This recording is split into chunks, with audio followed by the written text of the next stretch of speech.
Yan.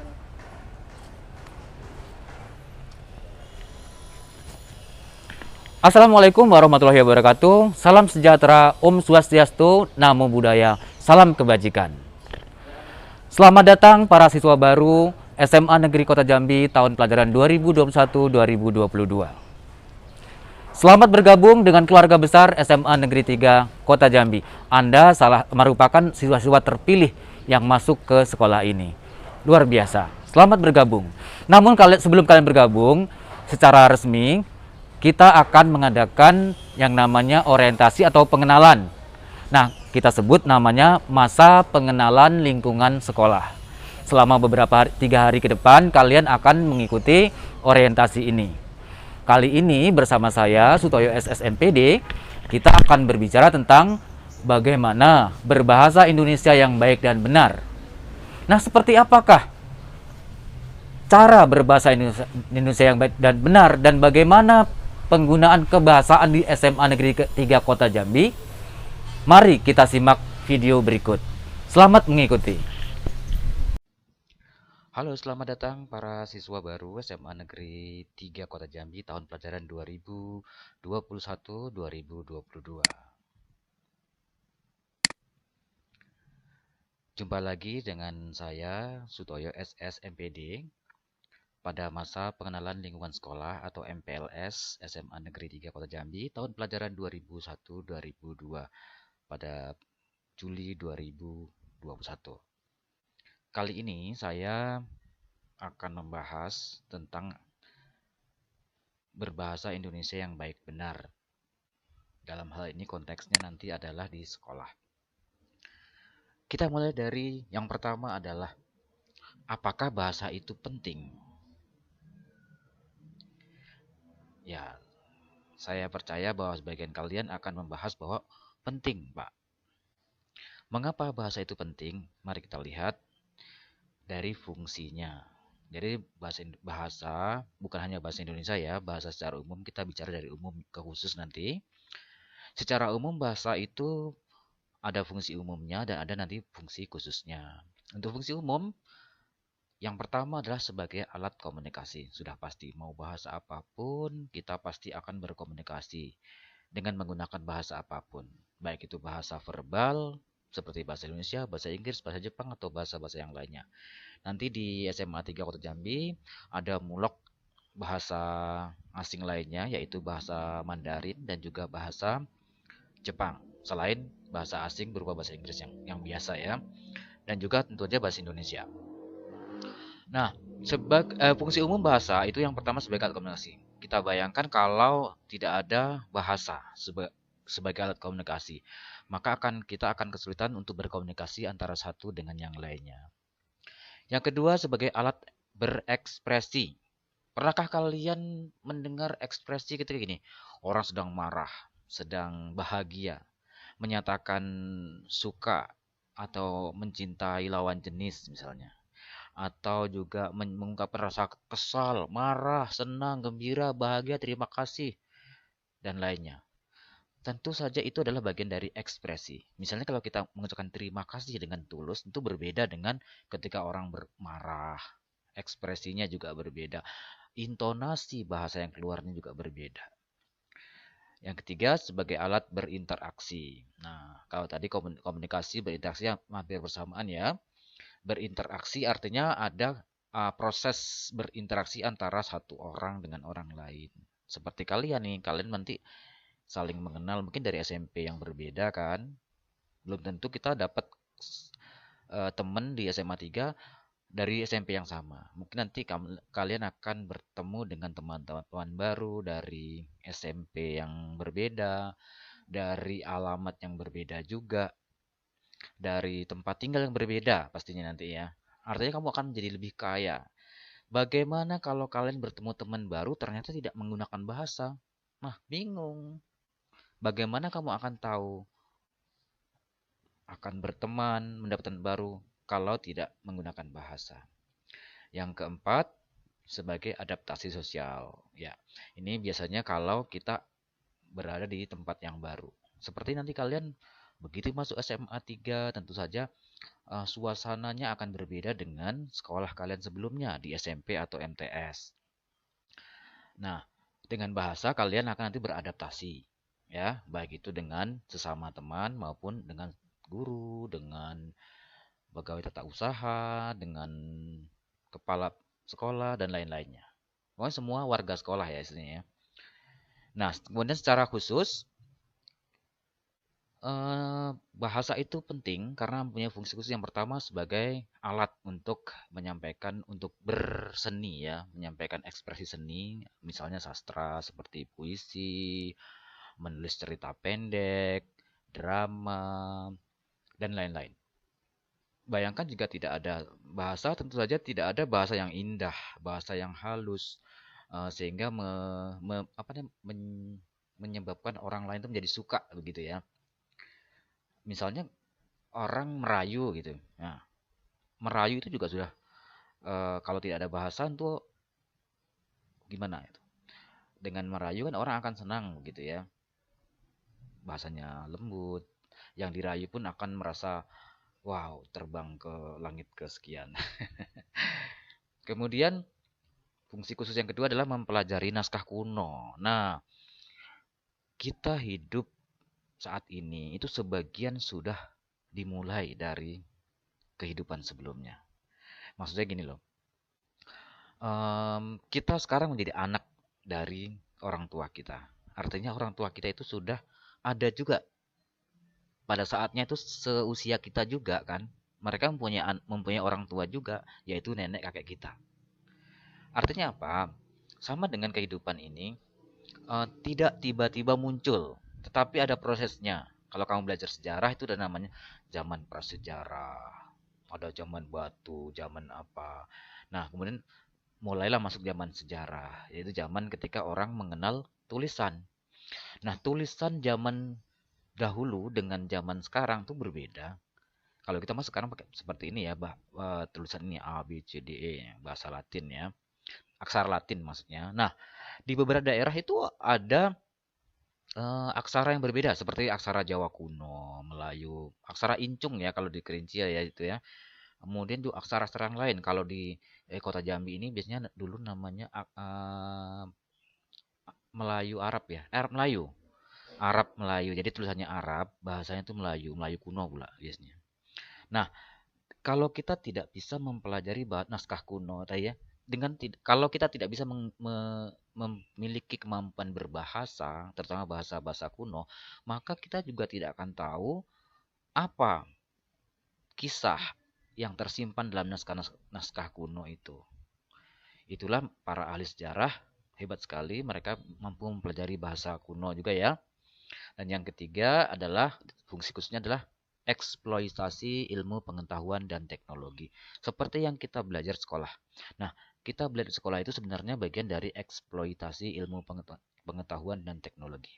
Semua karya tulis dalam bahasa di Indonesia nih ya, mulai dari tingkat TK mungkin ya sampai ke perguruan tinggi, itu karya-karya tulis ilmiah itu ditulis dengan menggunakan bahasa Indonesia, kecuali siswa-siswa atau mahasiswa yang mengambil prodi bahasa asing.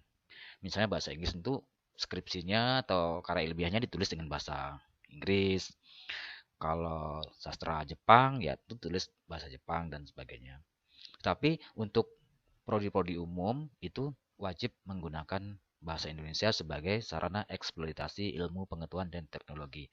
Itulah sebabnya itu ketika kamu menulis karya ilmiah nanti, itu ada namanya kan daftar pustaka atau bibliografi. Daftar pustaka inilah yang akan eh, menjadi rujukan kita. Umumnya kita menggunakan bahasa Indonesia ya. Selanjutnya, nah kita masuk ke inti MPLS kita hari ini, berbahasa Indonesia yang baik dan benar. Nah, kalau kita berbicara tentang berbahasa Indonesia yang baik dan benar, maka ada 3 hal yang akan kita bahas. Yang pertama itu bahasa Indonesia. Yang kedua, baik. Dan yang ketiga, benar. Nanti kita kombinasikan ketiga-tiganya. Nah, kita masuk ke yang bahasa Indonesia. bahasa Indonesia sudah ditetapkan sebagai bahasa nasional secara resmi ya. Sebagai bahasa nasional, bahasa Indonesia itu memiliki 4 fungsi. Mari kita lihat. Fungsi yang pertama adalah sebagai lambang kebanggaan nasional. Nah, salah satu kalau kita berbangga dengan bangsa Indonesia, salah satunya adalah kita bangga juga menggunakan bahasa Indonesia. Oleh karena itu, dalam beberapa tagline, kalau kalau kalian perhatikan itu ada namanya begini, biasanya gunakan bahasa Indonesia, pelajari bahasa asing, lestarikan bahasa daerah. Jadi ada 3 hal. Nah, ketika kita menggunakan bahasa Indonesia, seharusnya kita bangga, ya, karena itu merupakan salah satu bahasa nasional.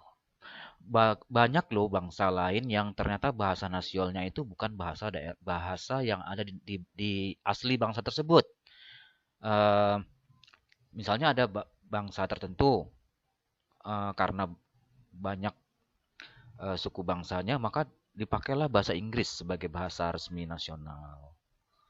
Misalnya seperti itu. Nah, atau bahasa asing lainnya. Biasanya ini bangsa-bangsa yang bekas jajahannya dulu ya. Nah, yang kedua adalah bahasa sebagai identitas nasional. Nah, ini juga penting, gini loh. Terutama ini ketika kita berhadapan dengan orang-orang dari bangsa lain, ya kan? Apalagi kalau kita tahu bahwa sekarang ini bahasa Indonesia juga merupakan salah satu bahasa resmi untuk di ASEAN ya, Asia Tenggara. Jadi ketika kita pergi ke Malaysia, Singapura, kita berbahasa Indonesia pun orang paham. Kemudian yang ketiga sebagai pemersatu perbedaan dari bahasa-bahasa yang daerah yang ada di Indonesia. Ada lebih dari 100 bahasa daerah yang ada di Indonesia. Bayangkan apabila tidak ada bahasa satu sebagai bahasa pemersatu yang kita sebut sebagai bahasa Indonesia ini, luar biasa. Kita pasti akan berantem sesama daerah. Ya kan? Terus yang keempat ini juga nih, penghubung antar budaya atau daerah. Dengan menggunakan bahasa, maka kita dan ketiga dapat ini berhubungan ya.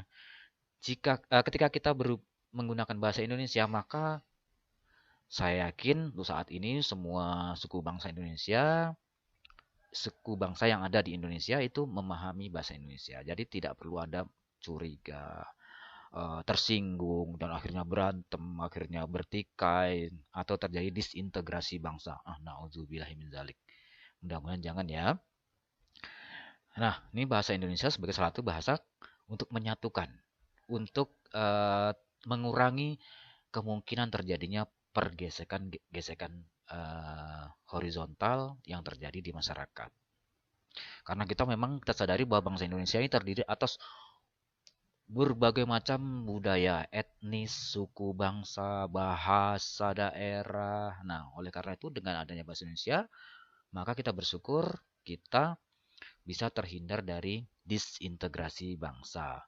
Nah, kita juga bersyukur karena bahasa Indonesia yang diikrarkan oleh para pemuda dalam Sumpah Pemuda ya, Sumpah Pemuda 28 Oktober 1928 pada Kongres Pemuda kedua. Itu salah satu bunyinya adalah menjunjung tinggi bahasa persatuan, bahasa Indonesia. Yuk kita lanjutkan. Baik, sekarang kita lanjutkan untuk mungkin bahasa Indonesia ya. Kita kasusnya adalah bahasa Indonesia.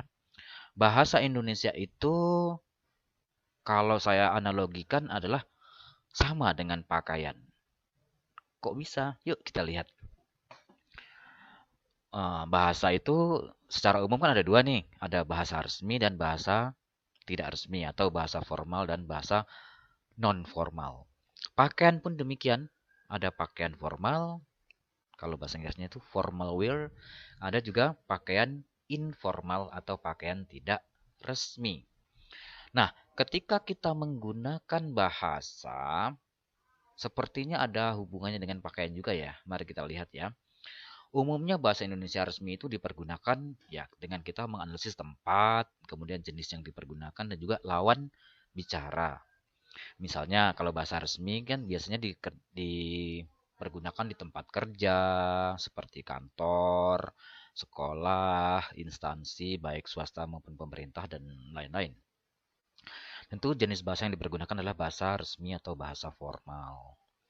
Eh, Terus lawan bicara juga ternyata mengikuti eh, bahasa apa yang dipergunakan. Misalnya kalau kita di kantor tentu dengan kolega. Kolega itu adalah kawan atau rekan kerja. Kalau di sekolah tentu namanya rekan teman belajar ya. Lalu ada pimpinan, kepada pimpinan dan lain-lainnya. Nah, demikian juga untuk pakaian, pakaian pakaian resmi atau pakaian formal itu kan kita pergunakan ketika misalnya bekerja, ketika ke kantor, ke sekolah, atau pergi ke instansi tertentu, misalnya kita mengurus apa, begitu kan ada itu. Di instansi biasanya kalau tidak menggunakan pakaian resmi, kadang-kadang tidak dilayani. Contohnya kalau pakai sandal jepit atau pakai kaos oblong, disuruh pulang dulu, pakailah sepatu dan kemeja begitu. Jenis pakaian. Kalau kita pergi ke tempat yang resmi itu pakaian pakaian resminya misalnya ada misalnya jas, blazer, batik, kemeja, atau mungkin pakaian beribadah untuk agama-agama tertentu ya. Kemudian, nah kalau di bahasa resmi ada lawan bicara, maka di pakaian resmi itu ada suasana.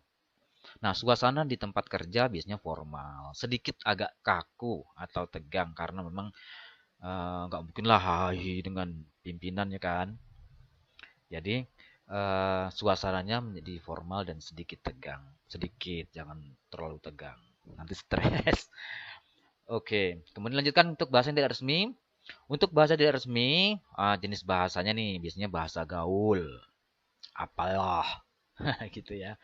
Atau kemudian prokem. Ini bahasa gaul, bahasa prokem ini biasanya bahasa-bahasa yang tidak resmi ya, bahasa-bahasa yang muncul gitu aja. Misalnya di kalangan remaja atau di kalangan-kalangan tertentu ya. Bahasa slang juga. Nah, kalau ada grup musik slang, nah slang ini artinya pasaran ya. Jadi bahasa yang tidak terlalu diatur lah. Bahasa menyesuaikan dengan kondisi saat ini. Misalnya ada bahasa-bahasa tertentu yang saat ini ada, tapi itu bahasa slang ya, tapi mungkin nanti nggak muncul lagi.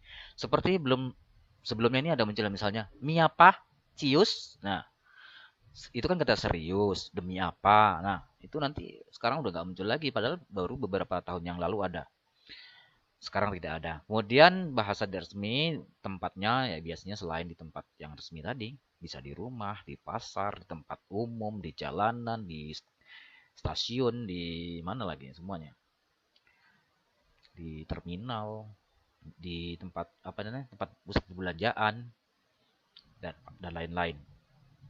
Kemudian juga lawan bicara juga kita analisis. Kalau bahasa tidak resmi itu kita misalnya berbahasa dengan keluarga, dengan teman, atau dengan orang yang baru dikenal ya.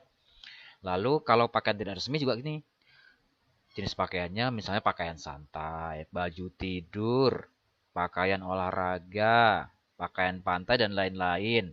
Sudah ada tempatnya nih. Kalau misalnya kita sedang berolahraga tuh berpakaian olahraga. Kalau kita beribadah, pakaian ibadah. Kemudian santai, ya pakaian santai, ya kan? Kemudian ini berhubungan ke tempatnya juga nih ya. Kalau berpakaian tidak resmi ya tadi, nggak mungkin pula kita berpakaian tidur pergi ke kerja. Itu sama dengan ketika kita berada di kantor atau suasana resmi, menggunakan bahasa tidak resmi. Berarti seperti seolah-olah kita menggunakan baju tidur ketika sedang bekerja. Tidak mau saltum kan? Saltum atau salah kostum. Sama dengan berbahasa. Kalian tentu tidak mau salah menggunakan ragam bahasa kan? Oleh karena itu sebelum kalian melangkah ke suatu tempat, pastikan dulu misalnya kalian mau kemana. Kemudian dalam suasana seperti apa. Siapa nanti yang akan bicara. Nah, menentukan tuh menggunakan bahasa apa yang kita bergunakan.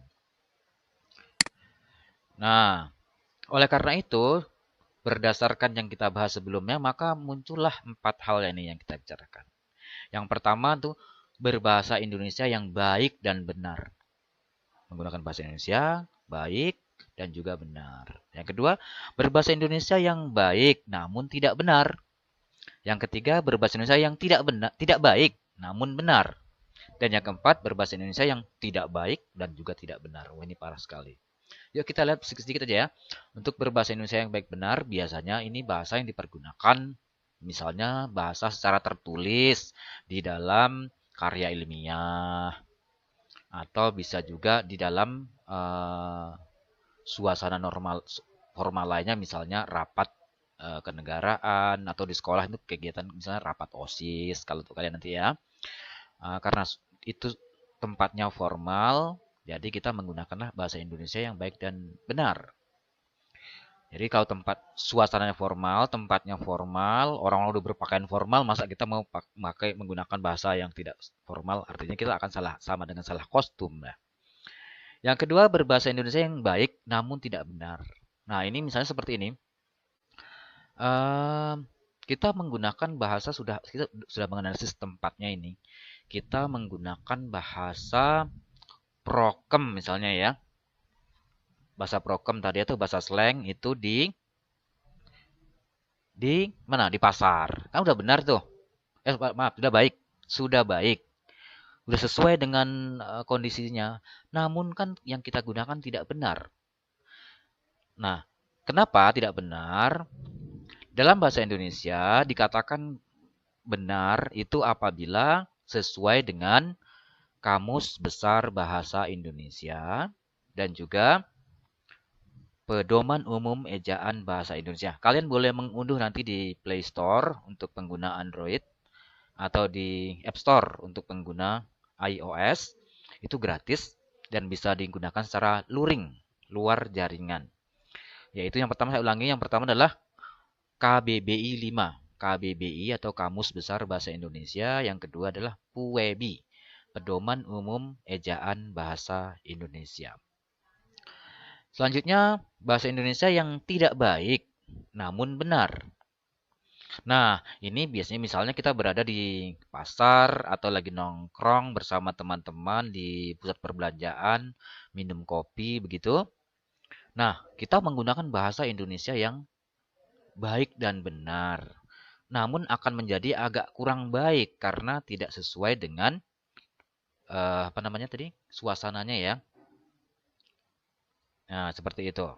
Yang terakhir, berbahasa Indonesia yang tidak baik dan tidak benar, ini tidak jelas ini. Biasanya ini dalam media sosial kalian ini ya. Banyak menggunakan bahasa yang tidak karu-karuan. Tidak baik dan juga tidak benar. Tidak baik ya artinya kadang kita menggunakan bahasa yang kasar, kelakar yang berlebihan ya. Dan jelas tidak benar juga. Oke, kita lanjut. Sekarang kita lanjutkan untuk berbahasa Indonesia di sekolah, terutama nanti di SMA Negeri 3 Kota Jambi. Halo para siswa semua, masih atensi kan? Masih kesini kan perhatiannya? Yuk kita lanjutkan ya. Kita akan melanjutkan. Tidak ada iklan kok ya. Tenang saja. Oke. Jadi ketika kita berbahasa di Indonesia sekolah, apa yang harus kita analisis sebelum kita mau menggunakan ragam apa? Ragam apa yang ada di sekolah? Yang pertama, kita analisis dari tempatnya. Tempatnya kan di sekolah. SMA Negeri 3 Kota Jambi. Atau yang dikenal dengan Netco. Ketika kamu di sekolah, siapa lawan bicaramu? Lawan bicaramu tentu saja adalah kolega. Kolega itu berarti kalau biasanya dunia kerja ya. Nah, kalau kamu masih belajar berarti ini teman-teman sekolah kamu nih. Ya kan, kamu ngomong yang pertama dari teman-teman kan. Kemudian bisa rekan ya. Atau mungkin kalian berbicara dengan guru, dengan pegawai tata usaha, atau dengan orang-orang yang lebih tua lainnya. Tentu saja, ini analisis yang kedua adalah lawan bicara. Yang ketiga, konten. Konten itu apa sih yang dibicarakan, isi yang di pembicaraan kalian. Kalau kalian tentu bicara tentang tugas ya. Mungkin tentang tugas, mungkin berdiskusi dengan teman atau rekan dalam mengerjakan tugas-tugas tertentu yang diberikan guru. Apalagi sekarang ini belajar daring, pasti banyak sekali tugas-tugas yang diberikan oleh para guru dan dikumpul secara daring juga. Daring sendiri sebenarnya itu bahasa Indonesia yang baik dan benar ya. Daring itu singkatan dari dalam jaringan atau bahasa Inggrisnya itu online. Jadi bahasa Indonesia daring. Kalau offline itu bahasa Indonesia namanya luring, luar jaringan. Nah, berdasarkan analisis tempat, lawan bicara dan konten, maka sebaiknya ketika kita berada di sekolah, gunakanlah bahasa resmi. Oke, kita lanjut. Sekarang gini, apa sih kegiatan-kegiatan kebahasaan yang ada di sekolah nanti? Nah, ini giliran kalian nih. Biasanya kan kalau di sekolah ini, kelas 10 itu nanti ada pengenalan, mempersiapkan kalian. Nanti di kelas 11 itu adalah waktu-waktu yang keemasan bagi para siswa untuk mengikuti berbagai kegiatan, perlombaan, membawa nama baik diri, nama baik sekolah terutama ya, juga nama baik keluarga kamu. Ya kan? Nah, mumpung masih kelas 10. Nah, ini saya akan memberikan beberapa hal kegiatan kebahasaan yang akan dilaksanakan di sekolah kita. Yang pertama ada namanya LDBI dan NSDC. LDBI itu nama singkatan dari Lomba Debat Bahasa Indonesia. NSDC ini singkatannya lupa saya, tapi ini Lomba Debat Bahasa Inggris begitu ya. Nah, ini kalian yang hebat-hebat nih. Saya yakin hebat-hebat semua yang masuk SMA 3. SMA dari kalian dari SMP mungkin ada pernah ngikutin debat atau sejenisnya. Nah, ini kalau udah punya bakat nih harus kita kembangkan. Ketika di SMA, yuk selamat datang. Di SMA 3 kamu harus bisa memanfaatkan potensi yang ada di kamu untuk dikembangkan, ya kan? Mudah-mudahan nanti di sini bakal ada orang-orang yang akan membantu kamu untuk mengembangkan semua bakat dan minat kamu itu, terutama dalam hal kebahasaan. Yang pertama adalah untuk bahasa Indonesia itu namanya LDBI ya, Lomba Debat Bahasa Indonesia. Setiap tahun pemerintah itu mengadakan lomba debat bahasa Indonesia. Biasanya itu kalau tidak kegiatan secara secara daring begini, kalau dulu secara daring, kalau dulu tuh luring, maka LDB itu ada seleksinya di tingkat kota nanti ya, tingkat setelah kota nanti tingkat provinsi baru nanti ke mewakili provinsi ke nasional, ya kan? Demikian juga NSDC atau debat bahasa Inggris ini. Nah, bagaimana mekanisme debat? Nanti di kelas 10 semester 2 kalian akan diajarkan bagaimana cara melakukan debat. Sehingga nanti begitu kamu kelas 12, kamu 11 ya, kamu sudah hebat. Bisa debat dan bisa mewakili SMA 3 ke ajang tingkat kota, provinsi, bahkan insya Allah di tingkat nasional. Yuk, semangat!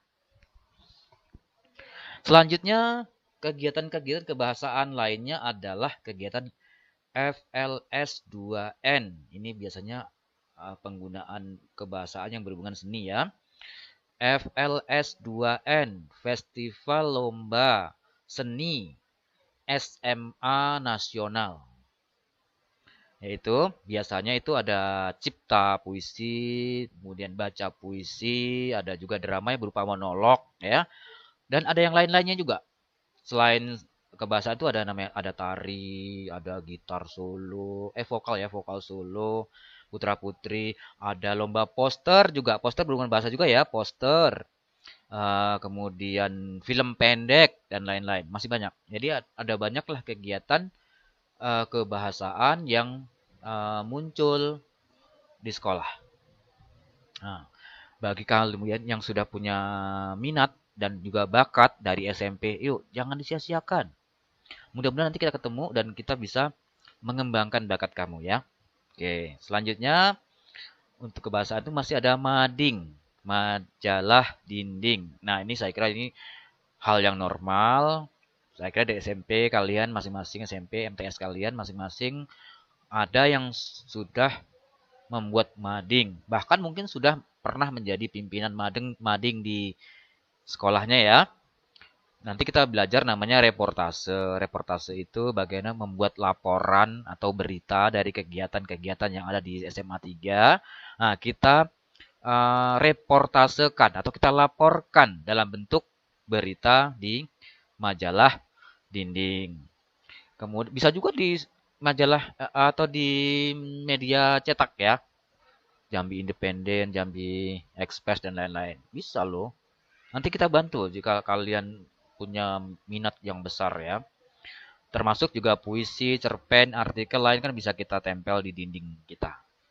Mudah-mudahan kalau zaman daring ini bisa saja ya buat mading mading daring begitu ya.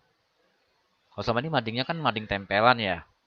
Nah, bisa aja tuh nanti nanti kita usahakan ya ada mading seperti itu. Lalu berikutnya ada UKBI atau KUBI. Sebenarnya ini hampir sama. Kalau UKBI dari uji kompetensi bahasa Indonesia. Ini kalau seperti umumnya itu kalau kayak TOEFL gitu ya. Kalau bahasa Inggris ada TOEFL, semacam standar penguasaan bahasa Indonesia.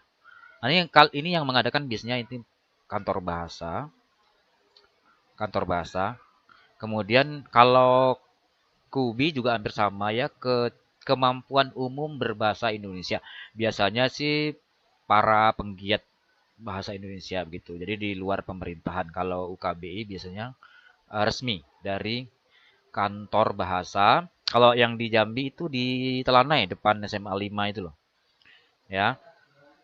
Kemudian wajah bahasa sekolah ini penting juga. Tahun ini tahun 2021 pemenangnya kalau nggak salah itu salah satunya adalah dari SMA Negeri 1 Muara Jambi di Pijoan. Nah, itu kita berharapnya ya. Mudah-mudahan tahun ini kita ya SMA 3 ya, Kota Jambi ya. Mudah-mudahan yuk bisa yuk. Nah, itu bahasa slang ya. Oke. Dan yang terakhir, muara dari kegiatan kebahasaan di sekolah itu adalah nih SMA 3 tuh sering banyak sekali mengikuti lomba-lomba OPSI, LKIR ataupun LKTI. OPSI itu Olimpiade Peneliti Siswa Indonesia. LKIR Lomba Karya Ilmiah Remaja. LKTI Lomba Karya Tulis Ilmiah. Nah, semua ini SMA 3 hampir setiap tahun kita mempunyai siswa-siswa yang berjaya di lomba-lomba seperti ini. Tentu saja melakukan penelitian ilmiah. Nah, penelitian ilmiah tersebut itu dilaporkan dengan menggunakan bahasa Indonesia yang baik dan benar. Kadang-kadang begini, penelitian udah benar, sudah bagus, sudah sesuai dengan langkah-langkahnya. Tetapi ketika membuat laporan, laporannya menggunakan bahasa yang tidak baku, tidak baik dan tidak benar. Akibatnya bisa jadi menjadi tidak berhasil atau kalah karena sekolah lain mungkin menggunakan bahasa Indonesia yang baik dan benar. Biasanya ada sekian persen, 30% kalau salah itu dari penggunaan bahasa. Jadi bukan bahasanya tapi juga struktur penyajiannya dan lain-lain. Oke. Nah, dari yang kita bahas ini, maka nyatalah bahwa ternyata bahasa, terutama bahasa Indonesia itu penting sekali untuk kita terapkan di sekolah. Ya, banyak sekali lomba-lomba atau kegiatan-kegiatan yang berhubungan dengan kemampuan kita menggunakan bahasa Indonesia. Itulah bahasa Indonesia itu bukan bahasa, itu bukanlah ilmu pengetahuan. Kalau ada IPA ya, ilmu pengetahuan alam. Fisika, kimia, biologi. Ilmu pengetahuan sosial ada apa itu ya? Sosiologi. Apalagi yuk? Ya, bagus. Geografi. Apalagi sejarah dan lain-lain. Nah, kalau ilmu pengetahuan bahasa tidak ada. Bahasa Indonesia itu adalah keterampilan. Sehingga ketika kita belajar bahasa, baik itu bahasa Indonesia, bahasa Inggris, bahasa asing lainnya, yang jelas bukan bahasa semut ya, itu disebut keterampilan berbahasa. Itu dia. Ya, kita sudah berada di penghujung pertemuan kita. Terima kasih atas segala atensi kalian. Sekali lagi, selamat datang di SMA Negeri 3 Kota Jambi. Semoga kalian bisa berkembang nanti di SMA 3 menjadi pribadi yang lebih baik, bisa mengembangkan segala potensi yang ada menjadi lebih baik. Yuk, maunya kamu terserah kamu. Artinya gini, maju mundurnya SMA 3 salah satunya di tangan kalian. Oke, terima kasih. Ya, demikianlah materi pembelajaran berbahasa Indonesia yang baik dan benar untuk kesempatan kali ini. Bagaimana? Bisa dipahami bukan? Nah, bukan hanya dipahami, tapi kalian juga harus menerapkan dalam kehidupan sehari-hari. Semoga kalian bisa menjadi lebih baik, dan sekali lagi selamat bergabung dengan SMA Negeri 3 Kota Jambi. Assalamualaikum warahmatullahi wabarakatuh. Om Swastiastu, salam sejahtera, namo buddhaya, salam kebajikan.